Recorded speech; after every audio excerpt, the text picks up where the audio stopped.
நம்மள இன்னும் நிறைய பேர் ஆஸ்ட்ரிச்சா தான் இருக்கோம். புரியல, இந்த வீடியோ பாருங்க. ஒரு ஆஸ்ட்ரிச் தன்னை சேஃபா ஃபீல் பண்ண வச்சுக்கிறதுக்காக தலைய தண்ணிக்குள்ள ரொம்ப ஆழமா விடுது. அது ஆழமா விட்டுட்டு இருக்கும்போது பின்னாடி இருக்க லிப்பர்ட் அதை அட்டாக் பண்றதுக்காக ரொம்ப ஸ்லோவா வருது. ஆஸ்ட்ரிச்க்கு தெரியுது தன்னை ஏதோ அட்டாக் பண்ண வருதுன்னு. அப்பவும் எழுந்து ஓடாம தலைய பயந்துகிட்டு இன்னும் உள்ள விட ஆரம்பிக்குது. லிப்பர்ட் வந்து அட்டாக் பண்ணி கடிச்சு ஆஸ்ட்ரிச் அங்கவே செத்து போயிடுச்சு.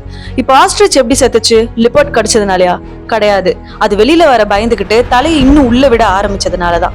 இதே மாதிரிதான் நம்ம லைஃப்லயும் இன்னும் நிறைய பேர் ஆஸ்ட்ரிச்சா தான் இருந்துட்டு இருக்கோம். ஒரு விஷயம் நம்மளுக்கு கரெக்ட்னு தோணுது, நம்மளால முடியும்னு தோணுது, ஆனா அதை பண்ண பயந்துகிட்டு இன்னும் நம்ம ஓடி ஒழிஞ்சுக்கிட்டு தான் இருக்கோம். உங்களுக்கு ஒரு விஷயம் ரொம்ப பிடிச்சிருக்கு, உங்களால முடியும் நீங்க நம்புறீங்க, ஆனா அதை நான் எப்படி ஃபேஸ் பண்ணுவேன், எனக்கு அதை ஃபேஸ் பண்ண பயமா இருக்கு அப்படின்னு நினைச்சு இன்னும் ஆஸ்ட்ரிச் மாதிரி தலையை தண்ணிக்குள்ளே விட்டுட்டு இருக்காம உங்களால முடியும் அப்படின்னு நினைச்சு அதை பண்ண ஸ்டார்ட் பண்ணுங்க. அது என்னவா வேணா இருக்கலாம். ஒரு ஒர்க்கா இருக்கலாம், உங்களுக்கு பிடிச்ச வேலையா இருக்கலாம், இல்ல உங்களுக்கு பிடிச்ச ஒரு விஷயமா இருக்கலாம். What ever it is, start immediately. Because இந்த வேர்ல்ட்ல நம்ம பார்க்க வேண்டிய விஷயம் நிறைய இருக்கு.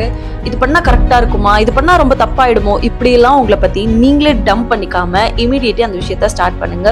ரியாலிட்டியை ஃபேஸ் பண்ண கத்துக்கோங்க.